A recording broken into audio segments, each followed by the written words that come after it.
Bismillahirrahmanirrahim, en el nombre de Dios, el clementísimo y misericordioso. Inshallah, muchas bendiciones en este Yuma.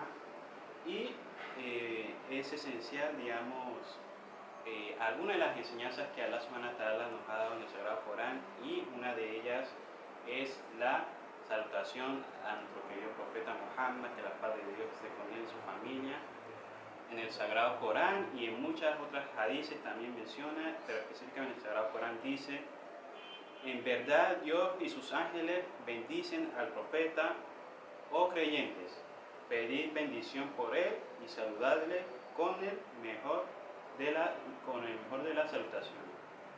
Inna Allaha wa malaikatahu yusalluna ala nabi ya ayyuhalladhina amanu sallu alayhi wa sallimu taslima. El profeta también nos ha enseñado algunas que, digamos, cuando hacemos la recitación, que no lo dejemos incompleto. ¿A qué nos se refiere acá? El profeta nos dice: no me envíes una bendición incompleta. Y se le hizo la pregunta al profeta, que a qué se refería y qué es una bendición a medias, incompleta. El profeta respondió: cuando dice, oh Dios, envía tus bendiciones sobre Muhammad, y se detienen ahí. Entonces, no, esa no es la forma correcta. La forma correcta es continuarla, es decir, mejor digan: oh Dios, envía tus salutaciones, tus bendiciones sobre Muhammad y la familia de Muhammad. Es decir, que tenemos que incluir a la familia de Muhammad, y este es una de las maneras de enviar correctamente la salutación a nuestro querido profeta. Esta es una gran bendición, poder, digamos, haber tenido esa grandeza de poder seguir y aprender la ética y moral profética, y especialmente la de nuestro profeta Muhammad, que la paz esté con su familia, y también de Ahlul Bayt, los imames Ali, Hassan, Hussein, hasta nuestra época con nuestro querido imam Mahdi, que la paz de Dios esté con él y su familia, que Dios apresure su retorno. Dice también, el profeta nos enseñó otro método también de hacer la salutación hacia él, que dice: oh Allah, bendice a Muhammad y a su familia como bendijimos a la familia de Abraham. Verdaderamente tú eres el loable, el benevolente. O también concede la gracia a Muhammad y a su familia, como más agraciado a la familia de Abraham en la tierra. Verdaderamente tú eres elogiado, el glorioso. El profeta Muhammad, que la paz esté con él y su familia, al enseñarnos la oración, también nos dijo que era obligación, digamos, cuando estamos haciendo la salutación y el salam, la despedida, en la oración, digamos, incluir en esa específicamente, enviar el saludo hacia él y incluir a su familia. Este es uno de los métodos de enviar salutación al profeta. Pero, digamos, lo esencial de la salutación es seguir la moral y la ética profética, las enseñanzas de nuestro profeta. Y digamos, algunos de los errores, cuando hacemos la práctica de la moral y la ética del profeta, debemos aprenderlo correctamente, cuál es ese método de, digamos, ética y moral profética. Y hay algunos errores que se han cometido o se cometen con respecto, digamos, a la difusión de la religión, de la ética correcta de la difusión de la religión del profeta. Hay una aleya coránica que dice lo siguiente: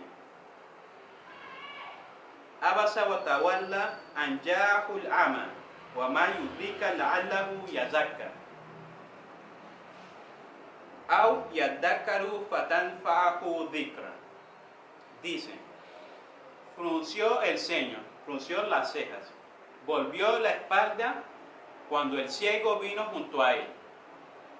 ¿Y cómo pues saber para que él se purificase o aceptase la amonestación y ésta le aprovechase?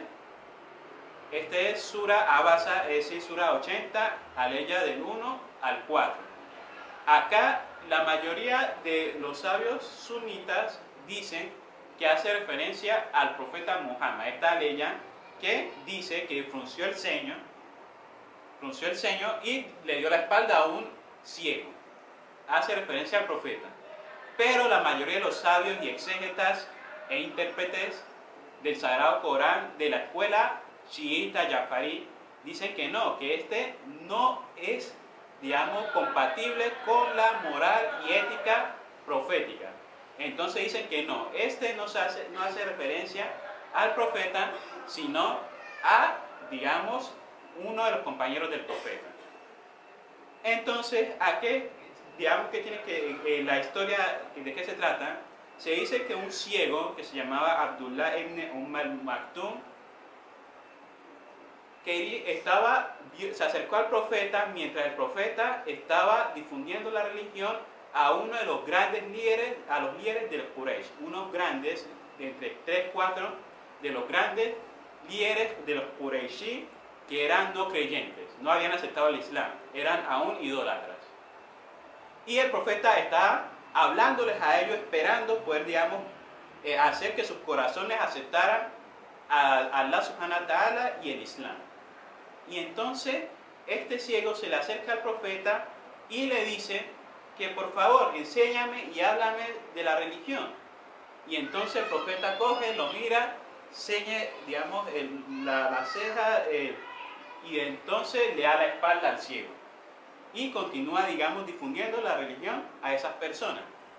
Algunos dicen que este fue el profeta. Nosotros decimos que este es incorrecto. No fue el profeta la persona que ceñó la ceja, frunció la ceja, sino que fue uno de los compañeros del profeta que cuando el profeta estaba difundiendo la religión, digamos, estaba cerca junto con el profeta y frunció la ceja y le dio la espalda al ciego. Claramente el profeta no aceptó este acto y de ahí viene la amonestación de que no, tienes que aprovechar la oportunidad de hacer la difusión incluso al ciego, digamos, invita al ciego cuando él se te acercó. Entonces, ¿acaso es de la moral y la ética de nuestro profeta Muhammad, que la paz de Dios esté con él y su familia? Por ejemplo, el Imam Jawad dice: la humildad es el adorno del conocimiento, la buena educación y la buena moral son el adorno de la razón.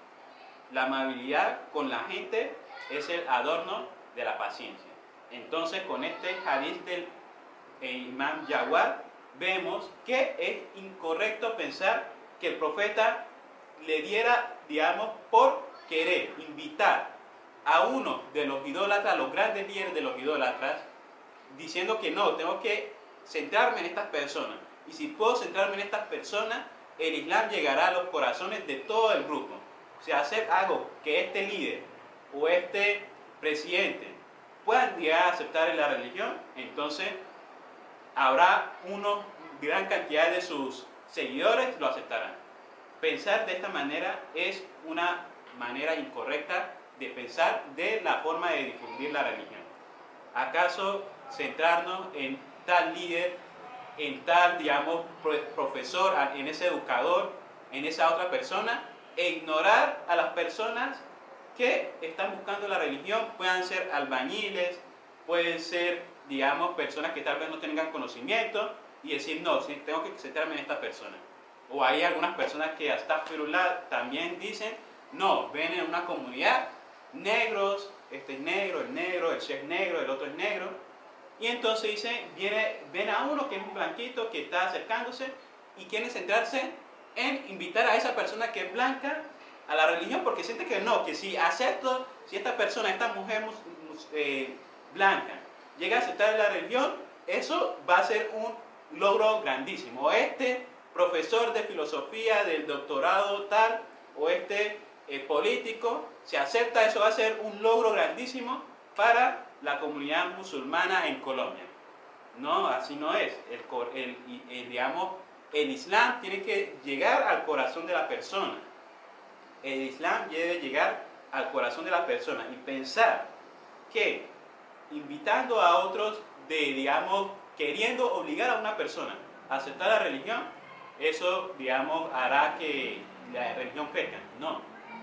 La verdad en sí, hay personas que usted la obliga a aceptar la religión y probablemente no era el momento correcto para su aceptación. Y entonces, al contrario, se aleja. Entonces, o hay momentos en el que una persona tiene que pensar, tiene que ser razonable, escoger el mejor momento para difundir la religión.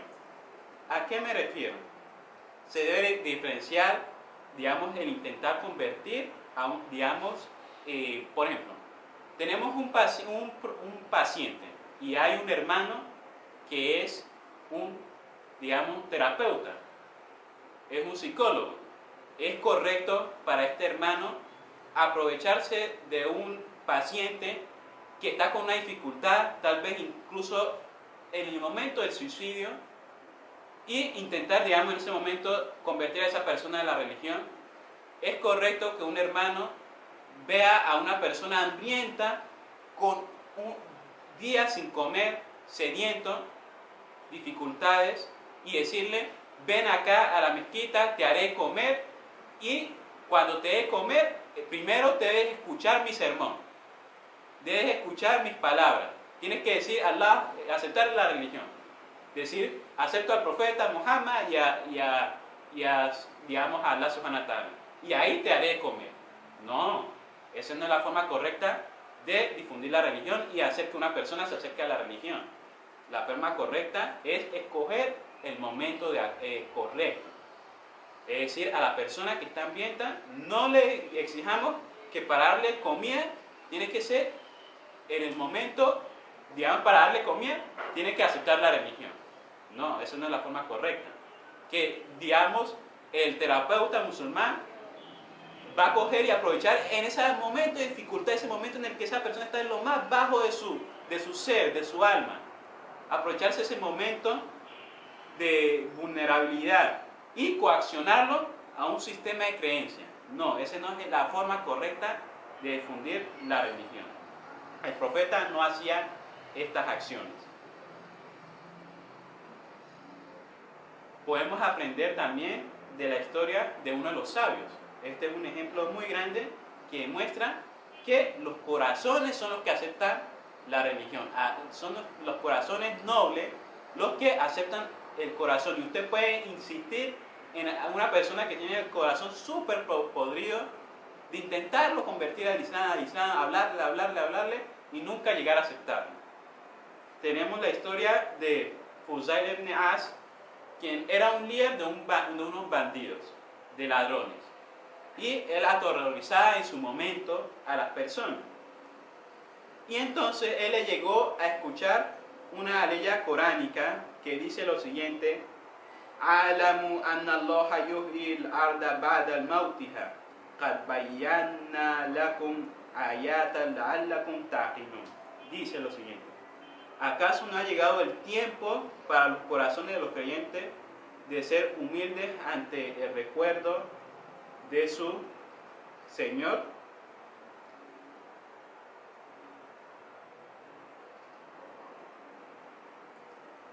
Esta Sura Hadad, Sura 57, aleya 16, dice, digamos, que cuando ese ladrón está atacando un campamento y escuchó en ese campamento a una persona recitando esta aleya coránica, ¿acaso no ha llegado el tiempo para los corazones de los creyentes de ser humildes ante el recuerdo de Dios?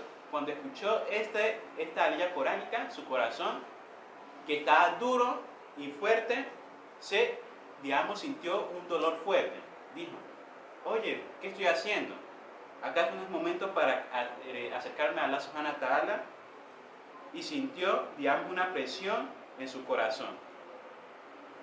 Que, digamos, esa dureza de su corazón se calmó, y entonces dejó empezó a llorar, y entonces los bandidos que estaban junto con él se escaparon sin comprender qué le pasaba.